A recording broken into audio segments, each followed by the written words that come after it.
ಓಂ ಓಂ ನಮೋ ಬ್ರಹ್ಮಾದಿಭ್ಯೋ ಬ್ರಹ್ಮವಿದ್ಯಾಸಂಪದಾಯಕರ್ತೃಭ್ಯೋ ಋಷಿಭ್ಯೋ ನಮೋ ಮಹದ್ಭ್ಯೋ ನಮೋ ಗುರುಭ್ಯಃ ಸರ್ವಪಪ್ಲವರಹಿತಃ ಪ್ರಜ್ಞಾನಘನಃ ಪ್ರತ್ಯಗರ್ಥೋ ಬ್ರಹ್ಮೈವಾಹಮಸ್ಮಿ. ನಮಸ್ಕಾರ.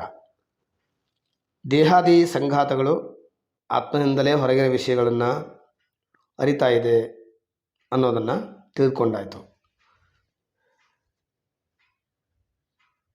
ಯಾಕೆ ಅಂತಂದರೆ ಚಕ್ಷುರಾದಿ ಇಂದ್ರಿಯಗಳಾಗಲಿ, ಕಣ್ಣು ಮುಂತಾದ ಇಂದ್ರಿಯಗಳೇ ಆಗಲಿ, ಅಥವಾ ಅವುಗಳಿಗೆ ವಿಷಯವಾಗಿರತಕ್ಕಂತಹ ರೂಪಾದಿ ಯುಕ್ತ ದ್ರವ್ಯಗಳಾಗಲಿ ದೇಶಕಾಲ ಪರಿಚ್ಛಿನ್ನವಾಗಿ ಇರ್ತವೆ. ಈಗ ಕಣ್ಣಿನಿಂದ ಒಂದು ಬಿಂದಿಗೆಯನ್ನು ನೋಡ್ತೇನೆ ಅಂತ ಹೇಳುವಾಗ ದೇಶಕಾಲ ಪರಿಚ್ಛಿನ್ನವಾದಂತಹ ಚಕ್ಷುರಿಂದ್ರಿಯದ ವೃತ್ತಿಯಿಂದ ದೇಶಕಾಲ ಪರಿಚ್ಛಿನ್ನವಾಗಿರತಕ್ಕಂತಹ ಕುಂಭವನ್ನು, ಕೊಡವನ್ನು ನೋಡ್ತೇನೆ, ಬೆಳಗ್ತೇನೆ ಅಂತ ಅರ್ಥ ಆಗುತ್ತೆ.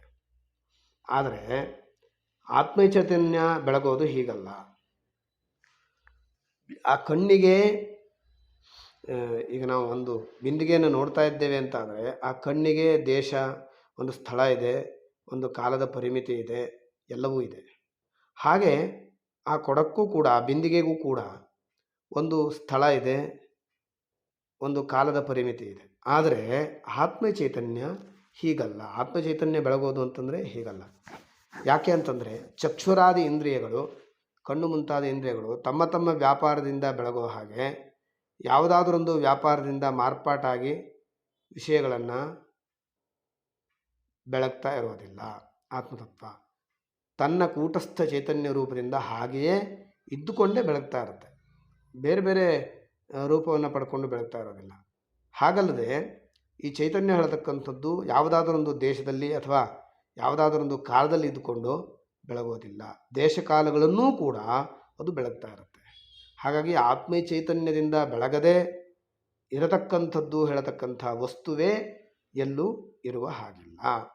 ಆ ಚೈತನ್ಯವು ಸರ್ವಗತವಾಗಿ ಸರ್ವವನ್ನು ಬೆಳಗತ್ತೆ. ಇದಲ್ಲದೆ ಚೈತನ್ಯವು ಬೆಳಗತಕ್ಕಂಥ ವಸ್ತು ಹೇಳತಕ್ಕಂಥದ್ದು ಇಂದ್ರಿಯಗಳು ತಮಗೆ ವಿಷಯವಾದಷ್ಟು ಪದಾರ್ಥ ಭಾಗಗಳನ್ನು ಮಾತ್ರ ಬೆಳಗುವಂತೆ ಅಲ್ಲ, ಅಥವಾ ಹೊರಗಿನ ಬೆಳಕು ತನಗೆ ಸಿಕ್ಕುವಷ್ಟು ಘಟಾದಿಗಳ ಭಾಗವನ್ನು ಮಾತ್ರ ಬೆಳಗುವಂತೆ ಅನಾತ್ಮ ವಸ್ತುಗಳನ್ನು ಭಾಗವಾಗಿ ಬೆಳಗೋದಿಲ್ಲ.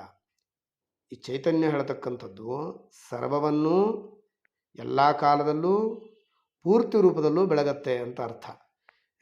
ಈಗ ಏನು ಅಂತಂದರೆ ಕಣ್ಣು ಮುಂತಾದ ಇಂದ್ರಿಯಗಳು ತಮಗೆ ವಿಷಯವಾದಷ್ಟು ಪದಾರ್ಥಗಳನ್ನು ಮಾತ್ರ ಬೆಳಗ್ತವೆ.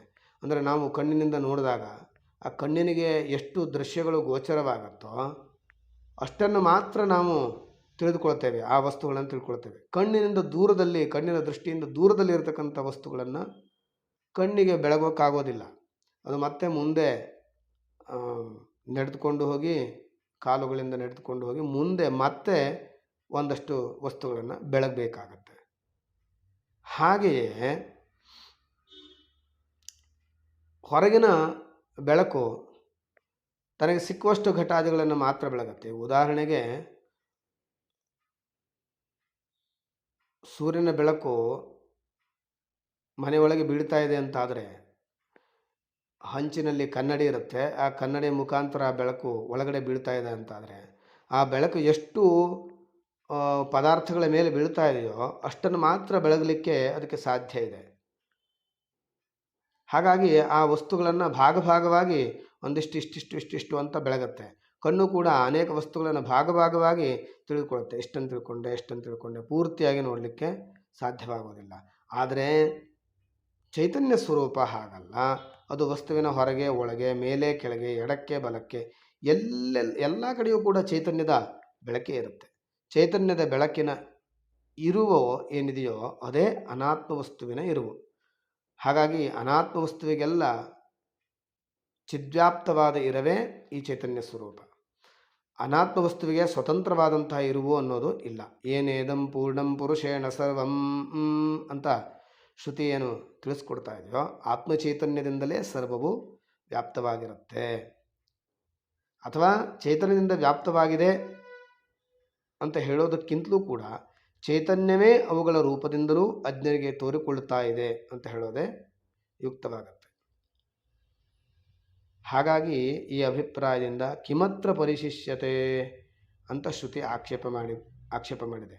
ಯಾವುದು ಉಳಿದುಕೊಂಡಿದೆ, ಆತ್ಮನನ್ನು ಬಿಟ್ಟು ಯಾವುದು ಉಳಿದುಕೊಂಡಿದೆ ಅಂತ.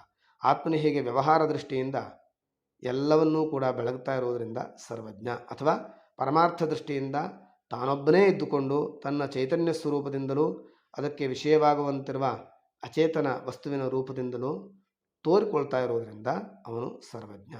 ಸರ್ವವು ತಾನೇ ಆಗಿರುವ ಚೈತನ್ಯ ಸ್ವರೂಪ ಅಂತ ಅರ್ಥ. ನಮಸ್ಕಾರ.